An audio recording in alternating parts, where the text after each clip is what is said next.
And we are live on another edition of the Michigan Recruiting Insider, but this time, second signing day, second live broadcast, and glad to be talking about a different kind of finish for the Maize and Blue as the Wolverines, as far as, signing day fireworks go, this is a bit of an anomaly. Those of you who go back in time, you might remember the 2000 class. You might remember names like Travis Johnson, Darrell Lee, Kwame Harris. It was a colossal collapse down the stretch, but Travis Johnson is the name. And I know Travis, follow him on Twitter. He was displeased to hear that Michigan fans remember him. His is a name that lives in infamy in Ann Arbor, a guy who had committed to Michigan. He said, I committed to Coach Hoke. I committed to Lloyd Carr. I was ready to be a Wolverine. I knew what number I was going to wear. I had my locker picked out. Signing day rolled around, and Travis Johnson sent his fax to Florida State. I mean, Michigan delayed its signing day press conference twice that day. Twice. I want to say it was supposed to be at noon. They wound up having it at like 4 or 5 o'clock in the afternoon, waiting on Travis Johnson's fax, one that never came. You can fast forward 15 or so years, and who can forget Mikey Weber? Mikey Weber committed to Michigan the night before. I remember getting a call from Jermaine Crowell. I'm sure Crow remembers. I remember getting a call from Thomas Wilcher about 2 a.m. Both guys back to back, 2:15. Hey, Mikey's going to Michigan. Ready to go. It's done. It's done deal. Get up the next day, do the radio show, talking about what's going to come, what's about to happen on signing day. Michigan is going to score a big hometown home run. A fax from Karan Higdon, or a letter from Karan Higdon, comes in first. Mikey Weber winds up not coming to Michigan, reversing his commitment, or rescinding his commitment, and ultimately signing with Ohio State. I say that not to pour salt in long since healed wounds. Maybe they aren't healed, right? Say that not to pour salt in the wounds. I say it as a juxtaposition with today, a contrast with today, a finish that I think many couldn't have seen on the horizon a couple of months ago. Hell, who saw the early signing date going as well as it did? I certainly didn't. Fans, you certainly didn't see that day going as well as it did, and they wound up holding on to the majority of their commitments and adding Donovan Edwards. But it was key for Michigan to add to this class. They need bigger bodies. They need some beef up front.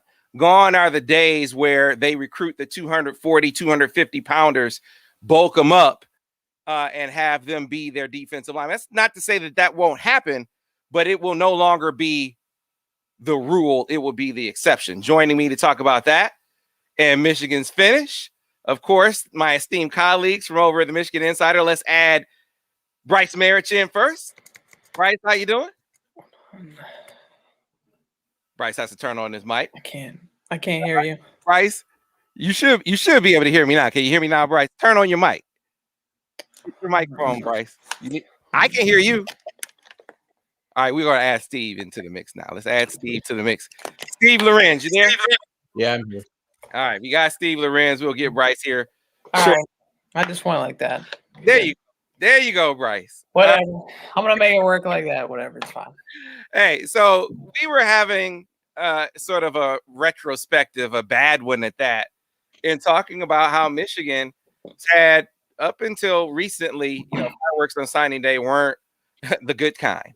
Today was the good kind, and they filled some real needs. They had to get bigger up front.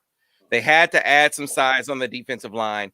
They were able to accomplish that down the stretch, first by landing a young man who was an enigma of a recruit in George Rooks. I know we talked about him on the last podcast.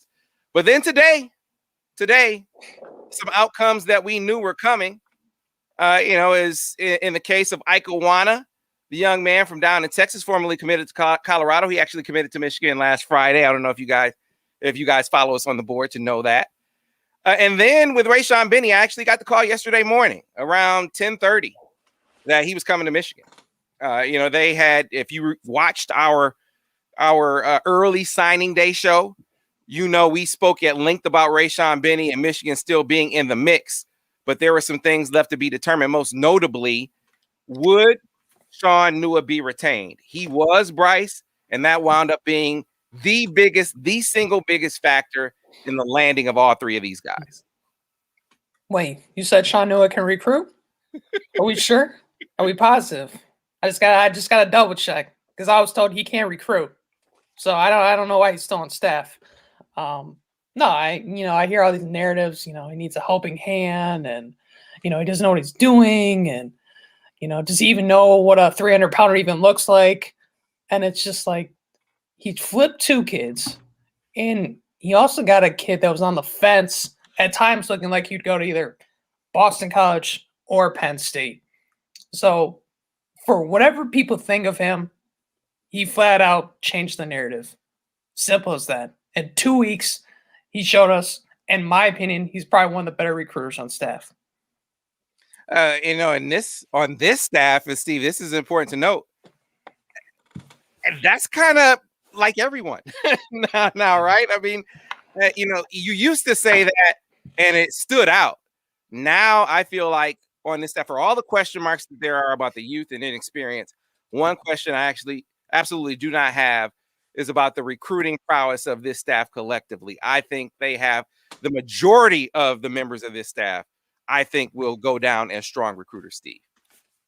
Definitely more aggressive, right? From top to bottom. Remains to be seen. We'll get into 22, see how many races they can pull out.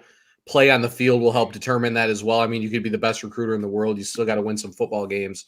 But the early returns, night and day in certain areas as far as just the sheer aggressiveness from some of these new additions, and few positions, the board is kind of flipped as it looks clear that they're going to kind of change what type of defense they're going to run.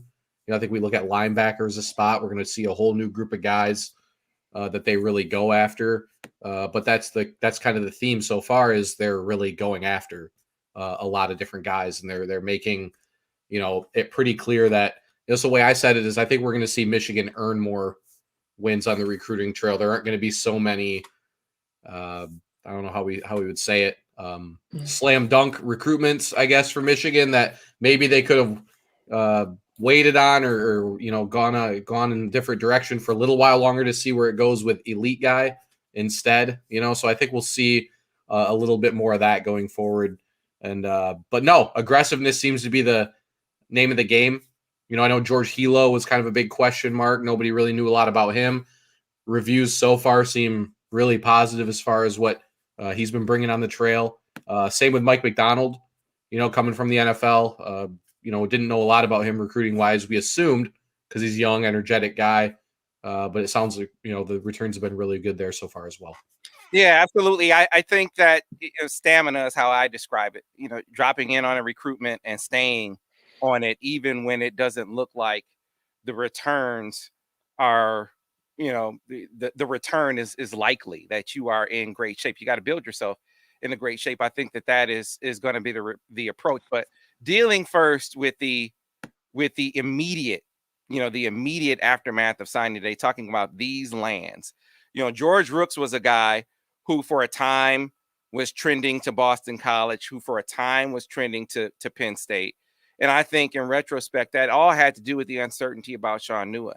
I think it's very clear, and I spoke to his dad a bit leading up to his announcement.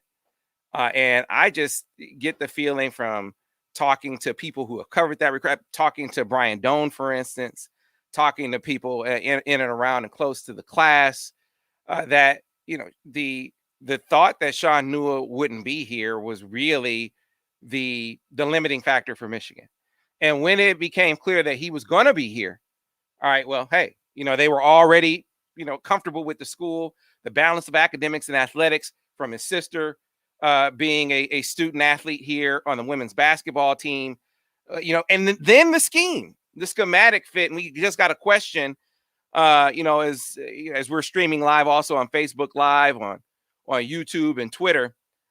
Dia 18 says, is it confirmed that Michigan, is it confirmed they are running a 3-4 defense other than a new DC? It's confirmed that that will be their base, but that they will be multiple. And I think what that tells you is guys like George Rooks and Rayshawn Benny, who maybe fancied themselves as defensive ends, the likelihood of them seeing time on the outside is greater in an odd front. And it's not to say that they'll be exclusively an odd front team.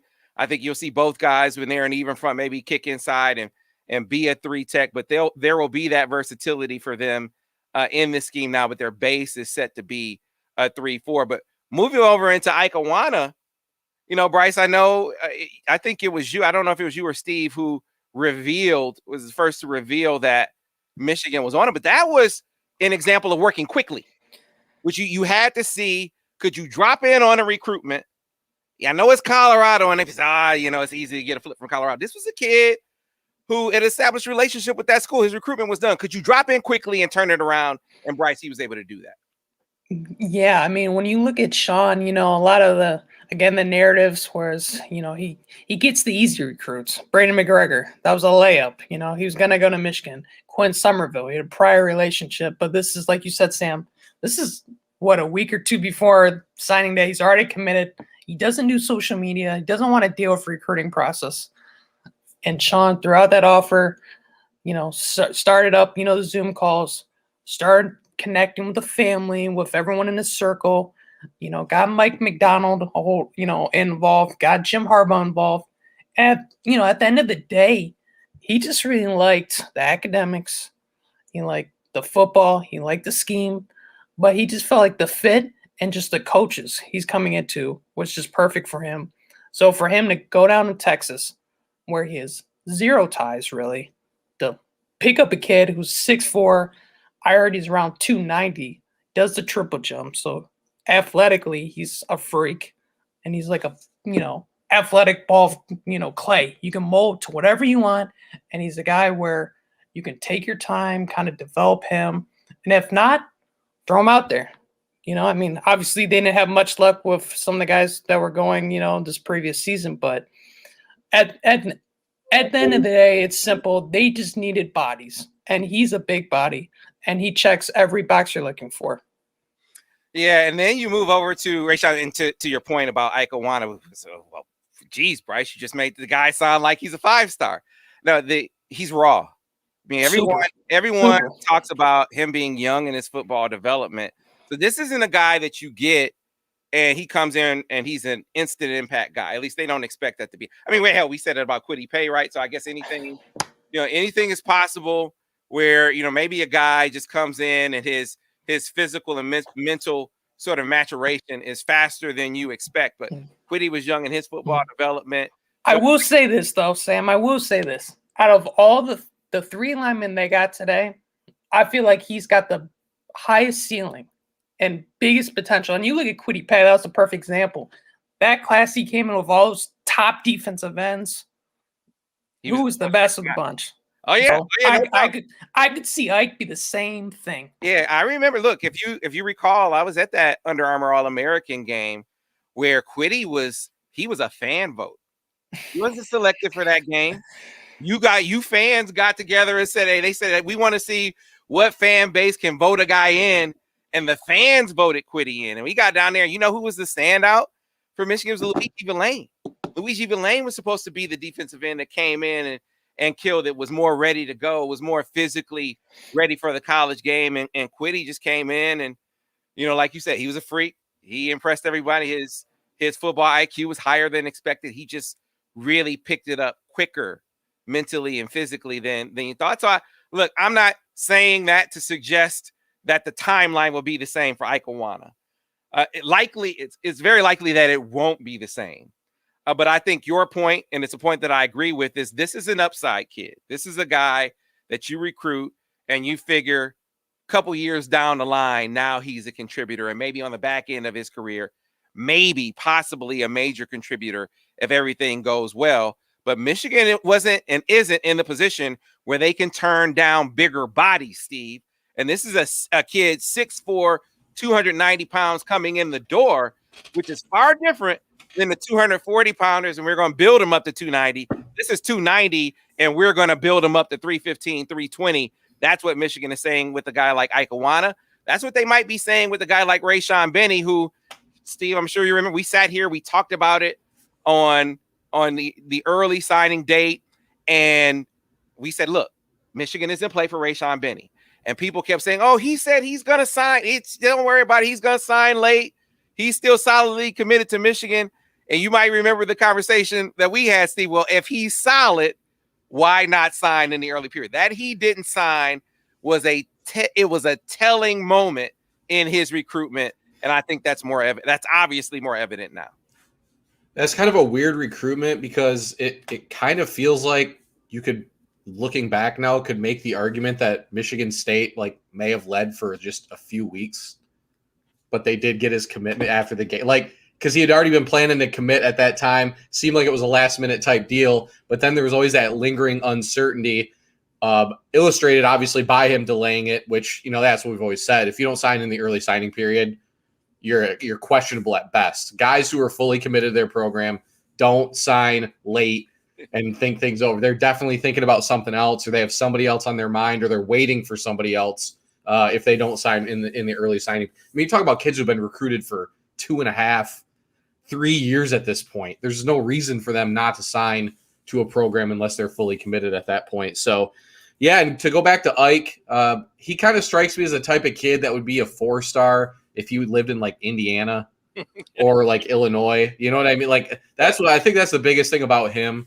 To go into a big program like Lakeview Centennial and pull him out of there. I didn't realize it that he's teammates with Kamar Wheaton. That's the same high school. So a lot of big prospects that come out of there. Strikes me as one of those kind of kids who, we'll see. And like you guys said, he's got a ways to go. But one of those guys in Texas that kind of gets lost a little bit under the radar or whatever. And again, it's not like Michigan threw out a bunch of offers to a bunch of other guys that were committed to other programs. I mean, they didn't have much time, but there could have been other guys. This is the guy that they honed in on right away. Seemed pretty evident too. The one thing, I don't really read into Twitter stuff very often, but he didn't tweet his commitment to Colorado, but he tweeted his offer from Michigan. I thought was kind of funny. Raised my eyebrow right away, thinking this kid might be interested. May just not be Twitter savvy. Yeah, I know. I didn't realize an offer was a bigger deal than a commitment. But either way, it did seem pretty early on that Michigan was in decent shape. But yeah, Shaun Nua, the baddest man on the block right now. Sure he's walking a little taller around town right now. So he's not the kind of guy that will take a victory lap, but hell, someone needs to take it for him. He's still got that bat from Harbaugh's office, walking around. That bat, especially landing Rayshawn Benny. Now it should be noted that Michigan led that recruitment for a good portion of time. It was a surprise that things switched so abruptly to Michigan State, but as we've covered before, there's a lot going on at that time. I mean, Michigan lost to Michigan State. There were rumors out there as far as the uncertainty of the staff was concerned. There was momentum that Michigan State had built already. They had moved up in the recruitment, and it all converged to him making that commitment in early November. But Michigan's response, and I like to think that, past experiences shape future approaches. And so what do I mean by that? Sharon Moore, take you back to the Daxton Hill race. So Michigan has a commitment from Daxton Hill. We've told this story before. We covered this recruitment ad nauseum. You guys might remember when he flipped to Alabama and everyone said, oh my God, it's over, it's done, it's over. And we came to the site and we said, no, it's not over. As a matter of fact, Michigan is still very much in it. Now, I had discovered that very quickly, almost as quickly as he decommitted, he had recommitted to Michigan and just had kept it quiet until the early signing date rolled around. But the key in that, reacquiring of his commitment or getting him back in the fold was the response. They didn't panic. It was, hey, you know what? we see that you're interested in another school. We're going to stay here. We're going to keep recruiting you. And if you find it within yourself to listen and maybe be open to the possibilities again, we're going to be right here because we're still going to recruit you. And the same thing. Now, they got Daxton Hill back in the fold. The same thing with Rayshawn Benny for Shaun Moore. The area recruiter, the first guy on him. Right, look, Rayshawn, we get it. Hope this wasn't about the game, but we're going to stay on you. We're going to continue to recruit you. Same thing with Shaun Nua. You know what, Rayshawn? Understand, but you're my guy. I'm going to stay with you. All right, you're my guy, but are you going to be there, Coach Nua? If I'm here, I'm coming back to get you. And it was that approach that by the time you get to the early signing date and he doesn't sign, the word from around Oak Park, the word from people in the circle was he was iffy on that decision, guys. Now, he may not have been saying that publicly, but that is definitely what I was hearing from people in this circle. And when Nua came, when Nua was retained, I immediately heard from his former line coach, Will McMichael, who's the line coach over at Belleville now. He said, man, that's huge, Sam. That's huge. That's a big deal in this recruitment. And then when they added Mike Hart and Ron Bellamy, he said, man, I don't care what he's saying publicly. Michigan has a shot with this kid. They have a shot to get him back in the fold. And it was that persistence. It was that response, never being salty with him. We see some schools do that. It was that home feeling. And then all the other factors that I'm sure, Steve, you'll bring up branding and all that kind of stuff. All those things sort of came back to the fore for him and made him realize, in Michigan is the place that I need to be. And a huge flip, but it was all about the approach. Never, ever panicking in that recruitment, Steve. Past experiences shaping future approaches. I was kind of wondering if maybe like the numbers punched in on the brand thing, came back in favor of Michigan there a little bit. So that one, man. I still don't understand Michigan State using their branding potential as a recruiting weapon against Michigan. Yeah, are you serious? It's fascinating. But yeah, I mean, it's a weird recruitment in that, like I said, the day that he didn't sign, I think we all, at least in the back of our minds, thought as long as Harbaugh's retained, as long as Nua stays on board, Michigan is going to have a shot. Then you add in guys who have already been recruiting him or he knows personally that are, figures within the state. Only makes it easier for him. And again, the thing is, Michigan, there's playing time out there for him too. This wasn't a, Michigan just stockpiling guys. I mean, he was a need. We've been talking about him at an almost Donovan Edwards level of as far as need earlier in the process of guys. They need bigger bodies. He's the best one in state. This is a guy they got to get. So kind of hard to understate actually being able to sign him today as far as his addition to the class. Because, I saw Allen's analysis that, it looked like he got a lot better this year. He didn't get to play as often, but really looked like he helped propel Oak Park to almost miraculous run to the state championship game. So, yeah, really can't understate what his addition means for them in this class. Yeah, guy. Now he's the guy in the mix that will be the most ready to play right away. I'm not promising that he will, but of those three, he's physically, he's already 280, 285. And I watched him in the opening round of the playoffs. I was at that game against Grosse Pointe South, and he was outstanding. He had a couple of sacks in that game.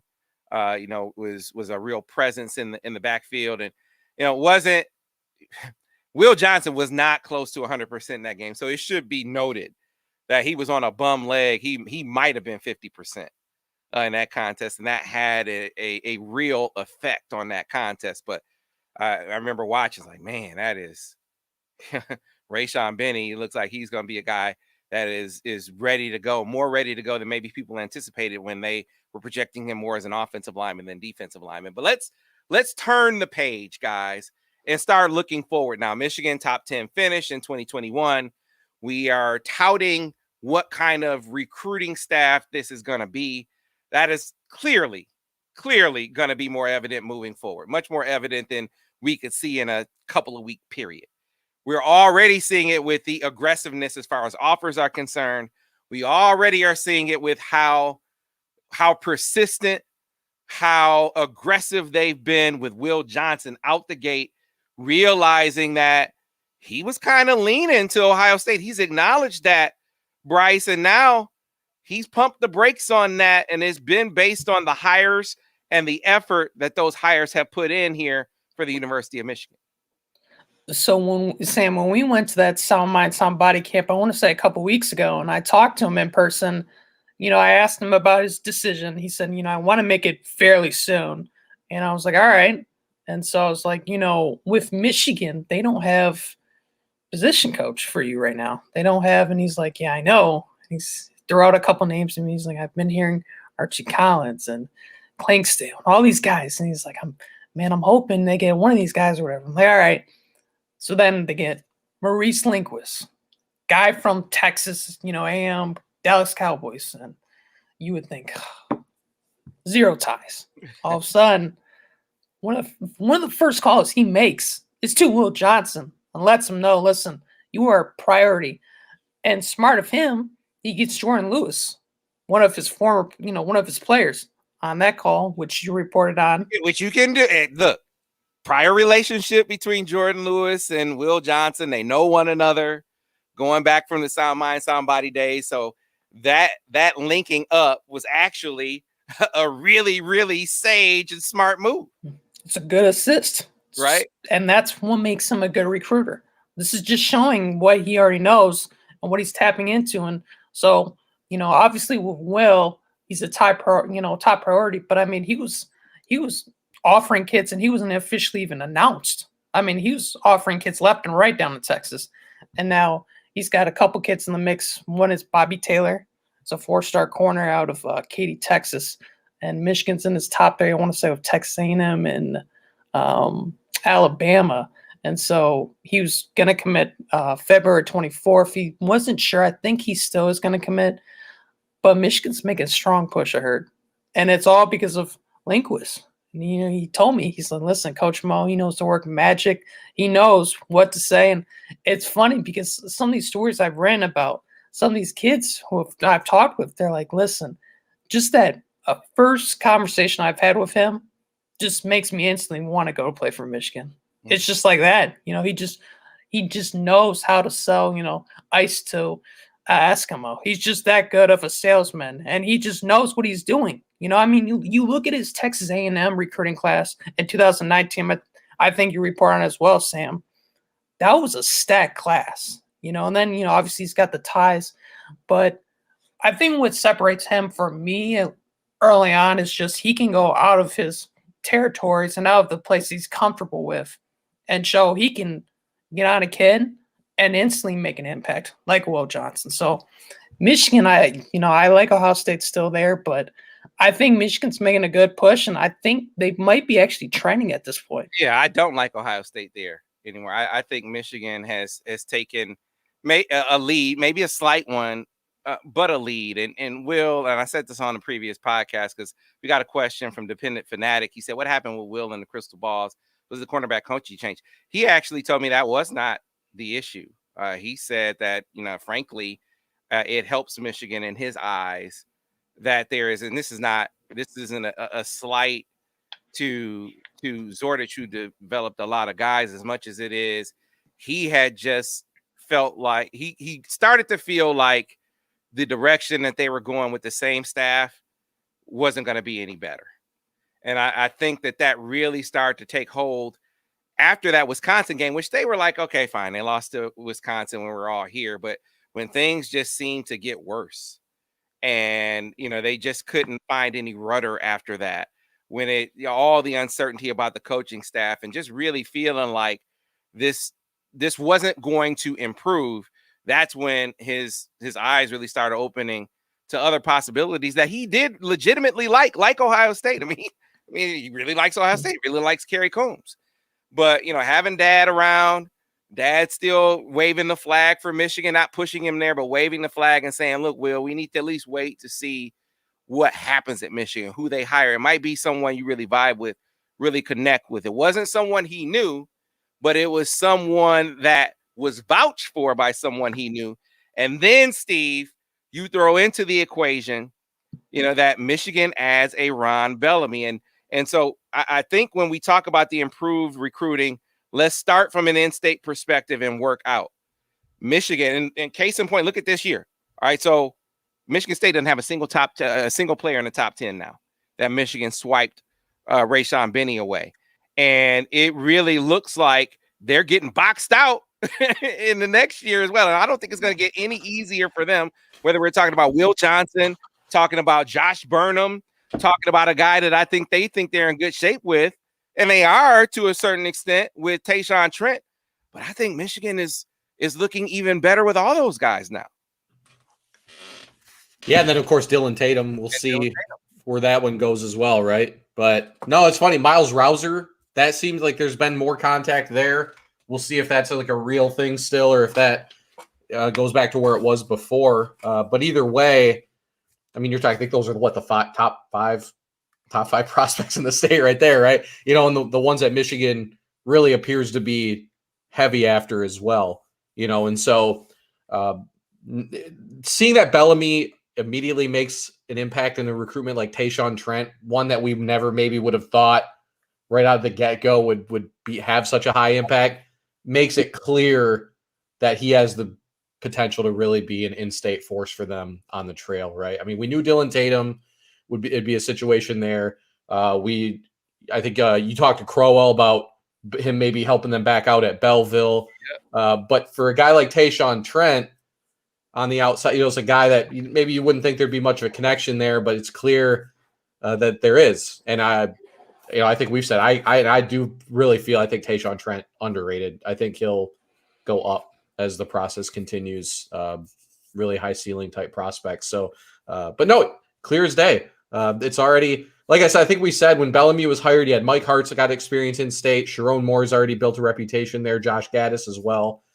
Michigan has the potential to really kind of put a stranglehold on the in-state prospects, the guys that they really want, and are maybe in a better position to do that in a long time. I mean, I know they did sign, I think it was 17. They signed like the top 6 or something. I mean, they did a really good job there, but now it almost feels like it'll be easier, I guess. Yeah, I think that in Harbaugh, first of all, you kept Sharon Moore, you bring in Bellamy, who is, I mean, just Southeast Michigan. His reputation is pristine. I said this before. I mean, just widely respected. I can't find anyone who will say a single bad word about Ron Bellamy. Then you got Mike Hart, who has connections here in state, and conspicuous to me was Michigan State not making a decision to fortify its staff here in the state of Michigan. I think in not bringing in it, they were in talks with Steve Klinkscale, in not making that move. I think that they missed an opportunity to make some more hay on the in-state trail, while Michigan got stronger on the in-state trail with its hires. And so when you're talking about a guy like Tayshaun Trent, I mean, Bellamy has the connections to Reggie Wins at Rising Stars. He has the connections with Curtis Blackwell at Sound Mind, Sound Body. This is a Max X kid. This is a Max X kid. This is one of Blackwell's guys too. These are Bellamy's people. And to not add to the equation, for Michigan State to not add to their equation in a way that could combat that, I think is going to be bad for them and good for Michigan.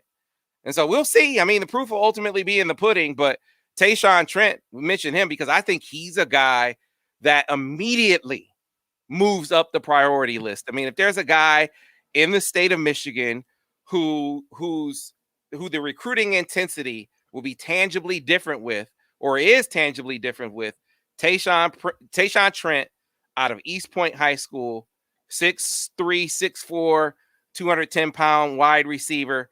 He's that guy. Question for you guys, though, projection-wise. What, as far as Josh Burnham is concerned, we have watched him so much as a linebacker.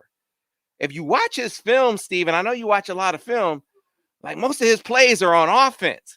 And I wouldn't be surprised if Michigan started looking at Josh Burnham as like a jumbo athlete type. Interesting.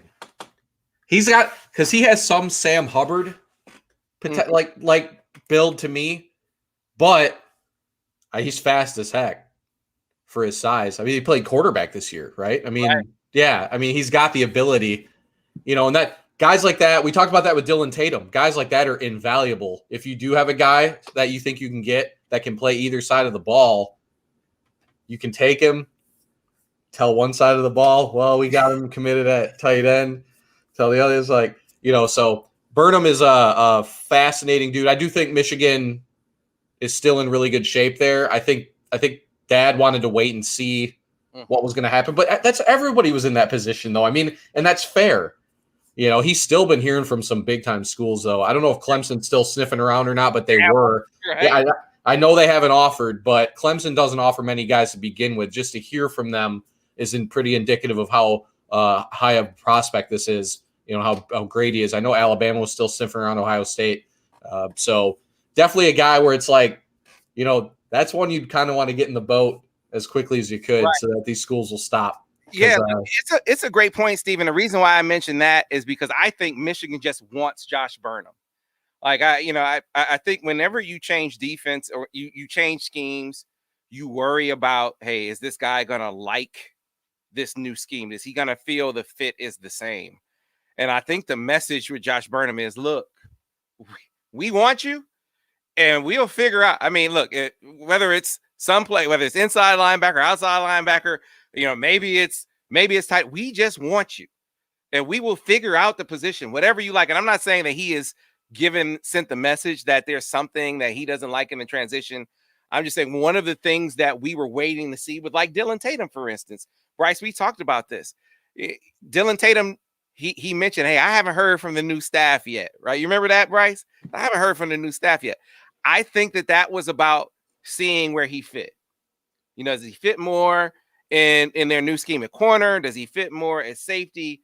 Where does this fit? I think with Josh Burnham, and eventually they got to him and they said, you fit at safety. With Josh Burnham, it's just you fit, dude. We'll fit. You fit somewhere. You fit somewhere. We want you. We'll figure out that fit when you get. Where do you want to fit, young man? We'll make it happen. It's kind of how I see them doing Josh Burnham at this point. That's what you call program take. He's just as simple as that. Exactly. That's actually a phrase they use. Yeah. It's actually a phrase Michigan. Tayshaun Trent was a program take, I think, as Steve wrote down. And it's funny, going back to Tayshaun Trent and Bellamy, that was one of Bellamy's first calls, was to Tayshaun Trent. So that shows you kind of how much they value him. But yeah, going with Burnham, he played offense for his high school. He played defense, and he led his high school team almost to the state championship game. So he's really good. And he's a guy, like you said, he could probably play both sides. And I know Harbaugh has history of playing guys on both sides of the field. So it's a really interesting take. I never looked at it that way, but I think either way, you put him in any defense, he's going to be really good. And so I have talked with his dad. His dad told me, they kind of want to see the visits. April 15th, if that opens up, and just see if they can make it out to schools. And one of them is Michigan. They said last time he took a visit to Michigan, he was at a camp. He said they're in the indoor, they're in Al Glick, and that was about it. They didn't really see much other than that. So he wants to see more, but we're all huge Michigan fans, as you know, Sam. Love Michigan, love the university. Yeah.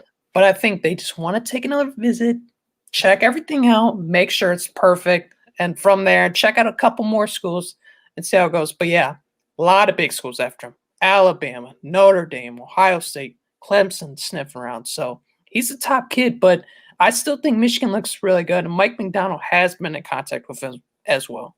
Absolutely. All right. So let's look at, we can spend the whole podcast on in-state guys, but let's branch out a little bit. I want to talk about some of the other guys that maybe we have covered on the podcast, but we haven't covered on the live stream. And so let's just pick a guy, and we'll have an opportunity maybe to pick more, but let's pick a guy that maybe you've covered here since the new staff was hired, that you feel like, man, this is a major priority for Michigan. He has emerged as a top target.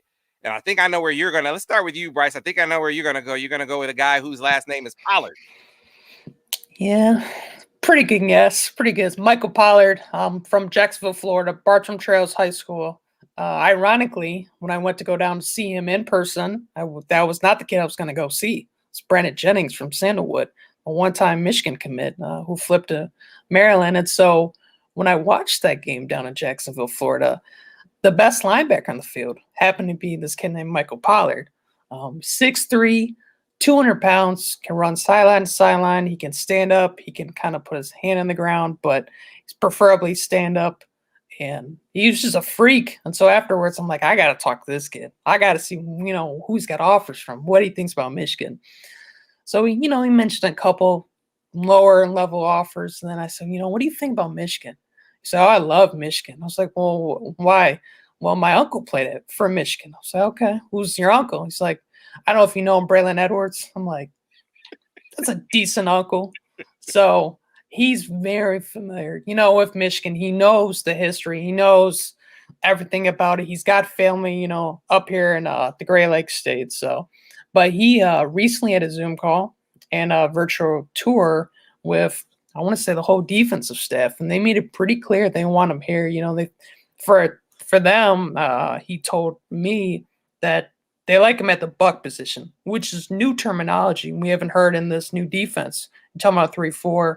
That's something kind of, Michigan had that Viper kind of transitioning towards a buck, different type of linebacker. So he's the guy that Michigan really likes. George Hilo first identified him. That's where he's from. He's originally from Jacksonville, Florida, where he was born and raised. So got a lot of ties down there, but Mike McDonald really likes him in the defense. Shaun Nua has been on phone calls with him, and he's a guy that he gets it. He gets Michigan.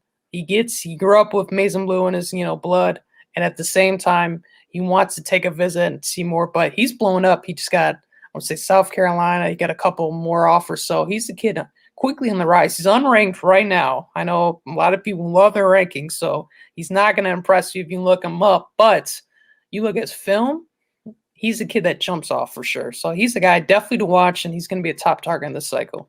Steve, a guy that maybe you've covered, you've researched that Michigan's offered, that you said, man, this is a guy, this is going to be a priority guy for Michigan moving forward.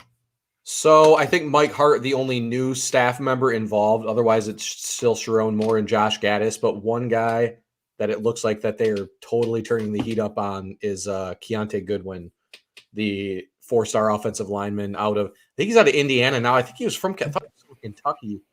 He was. Right? Yeah. Fascinating kid who was like a big-time prospect when he was in 8th grade.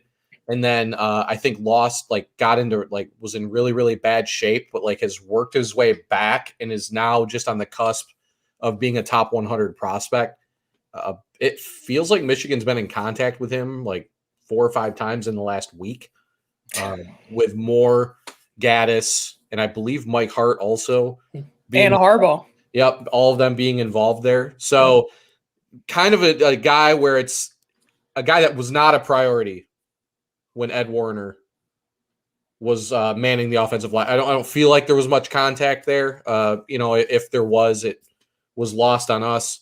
Now, the flip side is it looks like Ohio State will probably be the biggest competition there. I do think there are a couple crystal balls in for him. They're a little old. Not really sure exactly where he's at timeline-wise with his recruitment. But yeah, I mean, Michigan has been pursuing him relentlessly since Shaun Nua was named offensive line coach. So probably a name that you're going to be seeing a lot more updates on as far as Michigan's concerned going forward. Yeah, I'm going to go with a guy who is probably below fans' radar because he, right now, his ranking hasn't caught up with his offer list. But the kid, Miles Pollard, the corner out of Ravenwood High School in Brentwood, Tennessee, which is Junior Colson's school. And I remember talking to his head coach, talking to their head coach back in the spring before Junior committed. And it was because it was leading up to Junior's commitment. The entire interview was about Junior. And then before we got off, the coach was like, hey, man, look, I got to tell you about another kid of mine. This kid, Miles Pollard. He's a 6'2" and some change, 6'2 and a half, 175-pound corner. He is a playmaker. He's physical. He's a ball hawk. He has good speed. and fluidity at that size. You worry about kids who are that long. Are they gangly? You know, can they flip their hips? Can they turn and run? And this kid, he had all that, right? According to his coach. And he said, look, he's a little under the radar, but Kentucky just offered him. Steve Clinkscale just came in and offered him. And that was immediately got my radar up. It's like, okay, so this is going to be a guy. Fast forward to the fall, and we send Newkirk guy. You guys remember we sent Newkirk down to see the IMG Ravenwood game, and he said, you know, he's watching Junior Colson, and he's watching JJ McCarthy, and he's like, who is this kid Miles Pollard out here? Who's the 5-star receiver from IMG? Steve is going to Bama. Ja'Cory Brooks. Ja'Cory Brooks, yeah, he shut Ja'Cory Brooks down in that game. Shut him down in that game, and I remember Newkirk saying, "Man, this guy is a ball player." Michigan crickets, right? Cricket, nothing. And so Linguist comes in, and within like a week and a half, 2 weeks, he gets on the phone and offers him. And so I get on the phone with Miles. I hear from his trainer. His trainer, by the way, is Darryl Graham. Darryl Graham, formerly of Detroit, trainer up here in the Detroit area, had Mikey Weber, John Kelly, you know, those guys. Now he's a trainer down in the Nashville area. Still, you know, espouses the virtues of Michigan. Not that he pushes guys to Michigan, but he brought a whole carload of guys up to Michigan for a visit a little while back. So anytime Michigan is in on a guy, I hear from DG. He's like, DG was like, Sam, they offered my guy Miles Pollard. And so I get on the phone with Miles, and he was like, he was elated. He was awestruck. He has 30 offers now, Steve, but he was awestruck that Michigan offered him. And he was like, on one hand, I was wondering, you know, did they just not like me? I know they saw me. They were looking at Junior. I don't know what it was, but they're on me, and they're on me hard now. And I am very interested. I'm very interested because Junior's there, obviously. You know, the combination of academics and athletics, hear a lot of great things about Darryl Graham, and I am not tied to playing in the SEC. I mean, he likes Washington. You know, Washington is on him hard. And if a kid is willing to go that far away, I mean, Michigan is a hop, skip, and a jump away compared to Washington. So Michigan very much in play for Miles Pollard. He'll be one to watch for all those ties that I just mentioned. A major position of need, of course, bringing some more size to that room, and a kid that, you know, for all of the lag time, at least according to him, compared to the 28 or 29 other offers he has, Michigan is in great shape at this stage. Now, how about this? Maybe who's your unicorn? Who's that big fish that maybe Michigan has offered, or you heard they're about to offer, that you're just like, look, I think Michigan is going to get on this guy. I hope they're going to get on this guy. Don't know what kind of shot they're going to have, but you got to take your shot. Do you have a guy off the top of your head? And I'm going to go to Steve first this time because I made Bryce go first. You have a guy, Steve? That's a tougher one. I get they're in it. I guess they're pretty in it, but I think the unit, like a guy like for me, would be getting Gavin Sawchuk after pulling in Donovan Edwards. Be a good first test for Mike Hart here. Feel like he's passed the first couple tests. I know Bryce reported on him getting on the phone with Sawchuk almost immediately. Fascinated to, you know, for me, it's more interesting to see if how Mike Hart can do in a big national recruitment. These aren't Sawchuk, not the kind of kid he's ever going to reel in at Indiana, right? I mean, truth be told, I mean, it's just a fact. So, you know, so it'll be interesting. It'll be a really good litmus test. Again, if he doesn't get, I mean, it's, you know, he's got everybody in the country after him. I'm not saying there's pressure on Mike Hart to land this guy. But Sawchuk he's big time. He reminds me of a leaner Donovan Edwards as far as the passing and the running ability from the backfield. Is a guy that can beat you in a lot of different ways. You know, Valor Christian, great program out of Colorado. You know, though he's kind of the first one that popped into my head. I'm interested in he just transferred to IMG or announced it today, is the kid out of Jersey, Sab. Yeah, that's another one too, where I'm like, man, like Michigan did a really good job early with him. It felt like his interest is super, super high, and he's really good. That's what I'm interested to see. You know, if between the transition and staff and the fact that he's transferring to IMG, where that'll kind of leave Michigan, because they did the whole reoffer thing. I don't know how that all works or whatever, but they reoffered him. It means they're still going to be pursuing him and recruiting him. I'm just interested to see if they can kind of still stay at least up or near the top of that race, because that's where it felt like they were early on. All right, Bryce, you got one, or you want me to go first? I might be stealing yours, Sam. So I apologize if I steal yours. I'm gonna go with Walter Nolan. That's exactly what I was gonna go with. Walter Nolan from Tennessee, 5-star, number 2 player overall in the country. He's got, like, as you mentioned, or as you imagine, every offer you can think of. I mean, I want to say over 35 offers. I mean, he's got a ton of offers. So he can basically pick what school he's going to go to. This is a test, man. Shaun Nua, he showed he can recruit, but this is a whole nother level. This is Alabama. This is Clemson. This is Ohio State. And the thing with him, 6'4", 300 pounds. We have him listed in his comparison as Ed Oliver. So the guy can move. Right.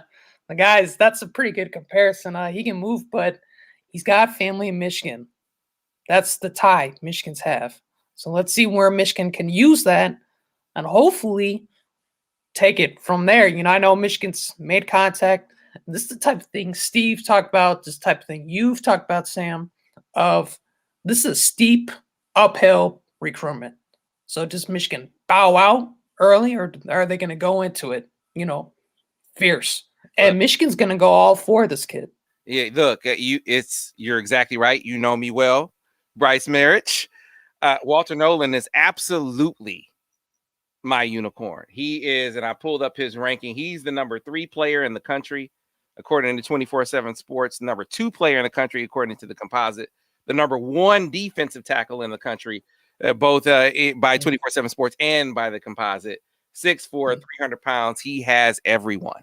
So he's pretty good. Yeah, he's the kind of guy that Michigan would drop an offer. This is what we talked about earlier. The kind of guy they drop an offer on, and unless he was like, and I'm talking about on defense. Offense, and Steve, you made this point, they would have more stamina for a recruitment like this. Defense would not.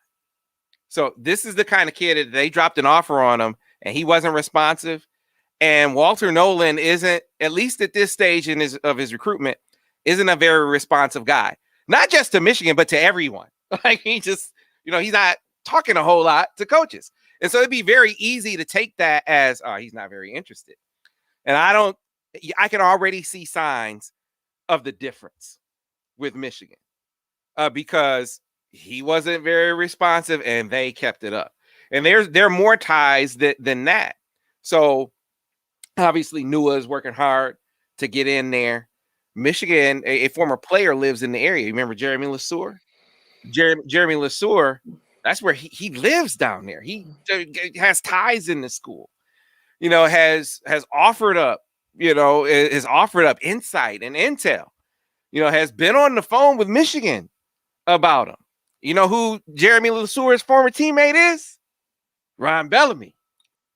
So you have these kinds of connects and these kinds of ties to a guy like that.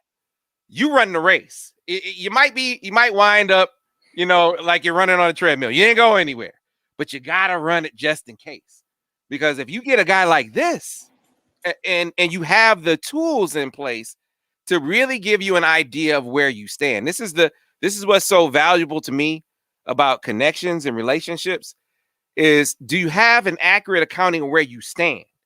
So can you call someone up in the race for Walter Nolan? He's not responding. Can you call someone up and say, hey, man, what's up? Why am I not hearing from this kid? Is he just not interested? No, he's just like that with everyone. Do you have someone that can give you that intel?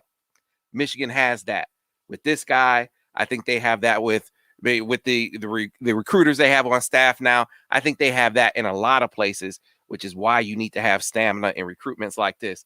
Definitely my unicorn. You will absolutely be seeing more on Walter Nolan on the MichiganInsider.com. So I want to get to some questions, guys, before we close. We got a lot of questions that are coming via the via the stream, whether folks are following us on YouTube, Facebook Live, Twitter. And so we already covered Keon Sabb. We got a question about Sabb. Let's move on to talking about, let's get a question in here for, this one is about Oscar Delp. Oscar Delp, how are we feeling with Oscar Delp? He's been blowing up with offers the past few months. Steve, I'll let you start off with this one because you remember when Michigan offered him, folks on the site were like, why are they offering that guy? He doesn't have any offers. He's like a no-star. Why are they offering him? Look at him now. Classic. He's got like 59 offers now or something. He's got offer from 3/4 of the programs in the country. Obviously, so that, with that said, two things. A, Michigan was the first one, and B, grew up huge Michigan fan. Loved Michigan. It was an emotional offer for him. So I think it's one of those deals where I think Michigan's going to be in that one for a long time, but I don't think they're a slam dunk. Like, I think it felt early on, maybe that they were going to be sort of a slam dunk. But I mean, you're a kid out of Georgia, you start to get all of these scholarship offers. You're going to at least listen to these other programs, and a kid, easily one of the kids that it has hurt most that has not been able to come up to campus. Cause that is a guy I feel like, rewind the clock to around when they offered it. If he had been able to come up like for a game this season or something, maybe Michigan's in total control there still. But I feel like this one will be a little bit more of a battle than maybe previously anticipated, but definitely a kid that they're going to stay on, right? Because now, with Jay Harbaugh now in control at tight ends, that's, their pursuit of Delp is not changing. I know sometimes the boards can shift a little bit, but I still suspect that they're going to pursue Delp heavily, but national recruitment now. Yeah, I think you hit it when they were the first. They were the first to offer. His dad is from the state of Michigan, Michigan fan. I think that his dad cried when he got the Michigan offer. A lot of reason, and the early connection with Shaun. Now, I imagine that because of the relationship that they established, that Shaun will have some say and some sway in that recruitment. But if you're going to hand your recruitment off to a guy, and this is another thing that I think we need to give a little bit of attention to, Steve. I mean, Shaun, one of the top 10 recruiters in the country again. But I think people miss how good a recruiter Jay Harbaugh is. I mean, this was the third cycle that Jay, and we talked about this third cycle in a row where he landed a top 247 running back, 2 in this cycle. And you add that to other lands that maybe people forget about because they transfer, like Devin Asiasi, Mustafa Muhammad, Tariq Black. He was primary on all those guys. If you're going to hand off your recruitment of a guy to a guy on staff, you could do a lot worse than Jay Harbaugh. Yeah, and like the other thing too, like some of those guys didn't pan out on the field. That doesn't matter when it comes to like the actual recruitment. Absolutely. Those were national recruitments. Mustafa Muhammad had like 45 offers. Clemson was one of the other schools that was really pursuing him hard. We know Tariq Black was heavily pursued. Giles Jackson was another guy that I think Jay was the primary on. Devin Asiasi, like you said, another guy. And then what he did at running back, with Blake Corum, who again, Ohio State made a strong run at Blake Corum last year when they started to get a little antsy at running back to finish the cycle. And then Donovan Edwards this cycle as well, obviously, right? So, Jay, always a hot topic on the board. But, coached a Mackey winner at tight end, coached Michigan's first 1,000-yard rusher since Fitzgerald Toussaint. Pretty good coach, pretty good recruiter, to just kind of perpetually underrated because of the last name that he carries, I believe. So, he'll have his own board. I'm sure we're going to see some new names pop up there a little bit. As far as I know, I still suspect Marlon Klein is a guy that they're still in love with. They still want to sign, with the program. Probably take a second, and Delp probably still the top target there. But we will probably see some new names come up to the forefront in the near future as well, I would assume. All right, let's get another question in here. This one from Carl Randall. He asks, what quarterback are recruiting the hardest in 2022 class? And this is it's an interesting one because the quarterback in this class is coming in behind J.J. McCarthy. So it's going to make is going to make recruiting quarterbacks harder in this cycle. So the guy that I've been hearing a lot about recently, and Steve Wilfong wrote a story on this. The kid from down at Center Grove in Indiana, Tavon Jackson. Taven Jackson. They are really high on him now. I mean, he has rocketed up the board. I know a lot of people were wondering, well, what's happened? What happened with Gavin Wimsatt? Michigan isn't in his top group. I think you've seen the attention. You saw the attention shift, whereas they were paying a lot of attention to a guy like Gavin Wimsatt at one point. Taven Jackson is a kid, Bryce, that now you talk about recruiting attention for the quarterback position in 2022. He is receiving a lot of it from Michigan right now. Big time athletic ability. He comes from a family. I mean, his older brother plays basketball for Indiana.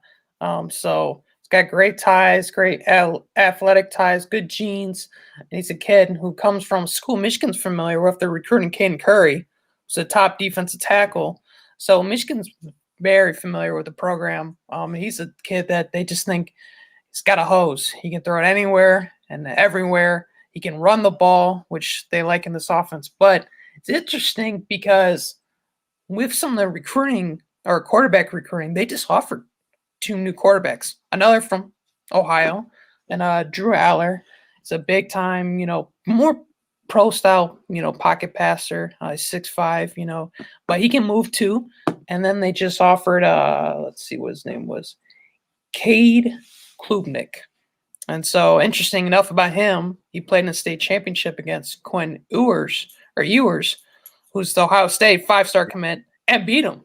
Mm-hmm. So he's not no, scrub either. So they recently extended some new offers. I'm kind of seeing that board seems to be shifting, but like you said, Sam, I think Jackson, if I had to pick one out of the hat, I'd say he'd probably be their top pick if they could take one right now. Which one? Jackson Daly? No. Okay. Taven Jackson. Gotcha. Oh, Taven Jackson. Just another Jackson. Jackson Daly is a kid they offered from Iowa. Correct. Pretty early, and they're still on him as well. Those are maybe the quarterbacks that are sticking out to us at this point. Any guys other than the ones we mentioned, Steve, that jump out at you? I mean, it kind of a quiet kid, but I feel like Malik Murphy has been interested in Michigan as well. Saw him tweeting a ton about Tom Brady during the NFC Championship game last week. Granted, everyone, hard to knock Brady, but just overly effusive in going off about Tom Brady. Got to think that some of the Michigan coaches had to have seen that, and maybe would use that. Murphy's a borderline 5-star prospect. So I know Texas is probably involved there. I think he may be their top target. And with Sarkisian being kind of a hot name, I assume they'll be a factor. But he's kind of another guy who looks the part, looks really good. I agree on Taven Jackson, though. The guy's got a really good balance of staying in the pocket and making the throw, or knowing when to get out and make a play. And he's pretty nimble and pretty fast for a kid as lanky as he is, because he is a taller, so a little skinnier guy. So, good new offer. Yeah, Aller, as Bryce mentioned, a really hot name on the market right now. Texas A&M, Penn State just offered. And I think Klubnik's another guy that's really picking up momentum as well. So it'd be interesting to see where Michigan kind of stands in those recruitments. But I always feel like maybe you guys agree, whenever you see quarterback offers go out, to me, it's always a good indication that the board is still pretty wide open. It's different. It's a position that's recruited a lot differently than other spots are. You don't just throw out 35 or 40 offers at quarterback. You're pretty much more particular in who you offer. So got to think the guys that they just offered are guys that are at least high on the board to some extent. All right, we'll try to get a few rapid fire in here. Sorry, we won't be able to get to all your questions. Impact Recruits asks, what's the word on Miles Rouser? He's a must get. I think that I certainly think that the new staff, in watching his film, he has become a guy again that they like. I think that his prior commitment to Michigan is, I don't think those feelings have died. I think he just had a desire to really look around. His brother is obviously on the team. There's a natural lure there. But frankly, I think it's going to be a situation where they recruited safety so well. I don't know how many they're going to take. So it could be a situation where it's going to be first come, first serve, unless you're a guy like Keon Sabb, who you recruit to the end, right? But, how many safeties are going to take in this class? 2? 3 tops? And if you think they're going to get Dylan Tatum, which I think they're the leader for now, how much room does that leave left? And it becomes a race for other guys. So I say all that to say I think that they are in good shape with Miles Rouser. I do not think it's a slam dunk. I don't think that he is, rushing to, hey, I want to commit to Michigan right now. He wants to look around. He wants to survey the area. He's a heavily recruited guy nationally. And I don't think that he's going to be sped up by the circumstances at Michigan. I think the best thing that you can say now is not only does he have a tie to Michigan through his prior commitment and his brother being on the team, but now the doors at Belleville are open now too. So there won't be any obstacles as far as the perception of Michigan in that program now that, there are some coaches there that they have connections with. Ron Bellamy, Mike Hart, really, really strong affinity now for Shaun Nua. I think the relationship with Belleville is much better. I'll let one of you guys take this one. How about this, Steve? Not a question that we haven't seen before. Which coach on this staff can make inroads in Ohio, understanding that they didn't hire anyone with Ohio? So about that one. Well, I mean, Mike Hart might be a guy in that regard. The question is, does it have to be a guy that has ties? It doesn't. Right. I mean, and that's where them being more aggressive as a staff from top to bottom may just end up being a situation where it can benefit them everywhere. Of course, you do, guys come from areas, they're going to have built-in connections. We know Linguist with all the stuff in Texas. I mean, he's got connections up the wazoo in that state, but just a guy that it's clear already has a knack for just connecting with kids. And that's a guy you can throw anywhere. Mm-hmm. Right. And so the question for me is, how many guys do they want in Ohio? Exactly. Yeah, right. I mean, that's exactly. You're not going to get every year there's 6'3", 220 linebacker from Bales of Hay, Ohio, who grew up in Ohio State, has Buckeye stuff all over his bedroom, right? They're never going to doesn't feel like they're ever going to get those kids. Just a matter of maybe cities like Cincinnati or Toledo, right? If you get kids in those areas that are interested, like those are the types of cities where they feel like they're more apt to leaving the state.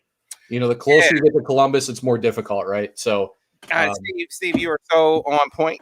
You are so on point with this. It's a matter of allocation of resources. No, you don't have guys with connections in Ohio. It obviously it'd be ideal if they did. I mean, that was the key with Al Washington. He's a guy who was well known in Ohio, revered. Those are his stomping grounds. He was able to go in with established relationships. Absent that, it's about like you said, aggression, attention, prioritization. Is it a priority to recruit Ohio harder? And it doesn't have to be like Brady. So Brady put 5 guys in Ohio. Like, okay, does Ohio produce talent to that level anymore? Is it a circumstance where Ohio State is even stronger now to recruit against? They don't produce as much talent. Ohio State is even stronger to recruit against. But the opposite end of that is where Michigan was last year, or where they've been for the majority of the last few years, where they haven't been a real factor for the top guys in Ohio in most years. So maybe you drop 2 guys in Ohio and you say, all right, maybe it's Mo Linguist, maybe it's Brian Jean-Marie, maybe it's Mike Hart. One of you guys, you take Toledo and Cincinnati. The other guy, you take Columbus, Cleveland, Canton. And you split it up. And, these are areas that are in a 5-hour radius where if you aren't catching the flight, you can get to on a Friday night, right? And so when things are opened up. So to me, it's about, is that a priority? And I don't know the answer to that question yet. I don't think someone asked here, have they broken down recruiting strategy Is it still by position first? Are they going to be more area recruiting? I think those things are TBD. I think they're to be determined. But I think with the kinds of relationships that these guys are bringing in the door and the kind of relationship building skills that they have, that it would behoove them to give guys some areas and say, go to work, build some relationships, and then you'll be able to reap the dividends of those relationships down the line. And when it comes to Ohio, even if you don't get guys, make them have to work harder. Make them have to work harder to get a Zach Harrison like they did till the bell. I think that is a huge, huge key. How about this one for you, Bryce? I know you went to see this guy. This is like the last couple here. What do you think of this from Ross Hickson, Bryce? Can Michigan flip Damani Jackson? Yeah, 5-star from California's same school as Christian Dixon, who's someone Michigan landed just signed, but he just committed to USC. And so one of the things, he made an unofficial visit, one of those self-guided ones, back, I want to say it was October for that Wisconsin game. And, you and me, Sam, talked with him. We talked to his dad, Randy Jackson. It's pretty obvious. He loves Michigan. I hate to use this word, the dream school. Michigan's his dream school. But they did lose a big connection. This is one recruitment I think is going to hurt with Zorich leaving. Just because they had the Youngstown tie with kind of how he looked at Youngstown with Randy when he used to live there with Zorich. But to quickly sum up your question, yes, I think it's a possibility. I'm not saying it's going to happen. I think it's still a wait and see, but I don't think he's shutting the doors on official visits. I want to see they open up, and if they do, I wouldn't be shocked to see if he takes one. Depending on what happens with Will, let's say Michigan gets Will, that could potentially help Michigan in terms of Damani. So he's one of those kids you just got to keep recruiting, no matter what happens. You don't know what's going to happen with USC. You don't know how their season's going to go. So he's a kid that I think has the potential of a flip, but I'm not saying it's going to happen, not even the slightest chance, but it's one where at least it's worth trying. I mean, he's a top guy. I think Steve even said it. You put him in this 2021 class, he's a top 10 player. So it doesn't hurt to at least try. Yeah, I asked his dad before he committed. I talked to him maybe the night before. Randy Jackson, who's a Youngstown guy, not Randy Jackson from the Jackson 5, but Randy Jackson, Damani Jackson's dad, right? And I said, hey, so Randy, look, we know what's about to happen. We know he's about to go to SC, right? Is it over? Is he gonna, let's say they open things up to official visits. What's the deal, Randy? He laughed and he said, you think they're gonna open official visits up? And I said, for the sake of argument, Randy, if they open up, I wonder if Randy's even in here. He might be. I said, hey, man, if they open them up, will he take them? So conspicuous to me was his unwillingness to say no. He said, well, let's just first see if they allow official visits, right? So what does that say? I mean, I think that Mo Linguist made a great impression on Randy and on Damani when he talked to him. I think that the love for Michigan hasn't died. I think that they are going against a formidable recruiter in Dante Williams. I'm not saying it's going to be easy or a sure thing, but I think if the NCAA opens up official visits, I find it extremely likely that he at least visits. And if Michigan gets Will Johnson in advance of that, or at any point, they get Will Johnson, I think that their chances at a flip increase tremendously. All right. And that's relative to like a small chance, right? So increase significantly. Maybe they have a 40% shot. I mean, I think USC is going to be the overwhelming favorite in this thing, no matter what. But you get him on a visit, you get Will Johnson in the fold, you get you get maybe 30-40% shot, which is all you can ask for a guy of his caliber. All right, so I'm going to throw out a shameless plug real quick. There are less than 3 hours left. Less than 3 hours left and the 60% off of annual subscriptions on TMI. This is like the best deal of the year. And it ends at midnight. And I always get these messages after the fact. They're like, hey, man, what's up with that deal? Dude, how many like countdown messages have we put out there? 2 hours, 5 hours left, 4 hours left, 3 hours left. Look, this is it. It ends at midnight, and we're going to end it at midnight because we don't want to stay up late anymore. And run this promo any longer than a week because we are on this thing all the time. So I'm telling you right now, less than 3 hours left. And when it is at midnight, it is over. So I'm going to tweet the link right now. I'm going to put it here in the chat. And folks, less than 3 hours left. Check it out. Get in on it if you can. There you go. Less than 3 hours left. So another plug. This is not one that requires you to subscribe. We are tomorrow also going to have up the Michigan Basketball Insider. The guest this week, Dick Vitale. And it was a great conversation for Tim McCormick and I. Really, really good perspective. And then we also talked to 24/7 Sports national recruiting analyst Eric Bossy. And man, did he bring it this week? Not only talking about the 5-star commitments that Michigan has, but also Michigan's chances still in the race for Charles Bediako, a near 5-star guy. He just got moved down from 25 to 26, so he's just outside the 5-star range. Michigan's still in the mix there. Doug McDaniel, the 4-star point guard out of Virginia, another team takeover guy. And Eric thinks Michigan is the favorite for him. And talking to Tim about him, Tim did some scouting on him, loves his game. He likened him to a Xavier Simpson with maybe a little more of a shot to him, similar size, similar pit bull, already established relationships with Hunter Dickinson and Terrence Williams, a couple of other team takeover guys. So jam-packed edition of the Michigan Basketball Insider. So much more to come in the way of recruiting updates. I talked back to Jaylen Brown, the speedster out of Florida, whose coach is Desmond Howard.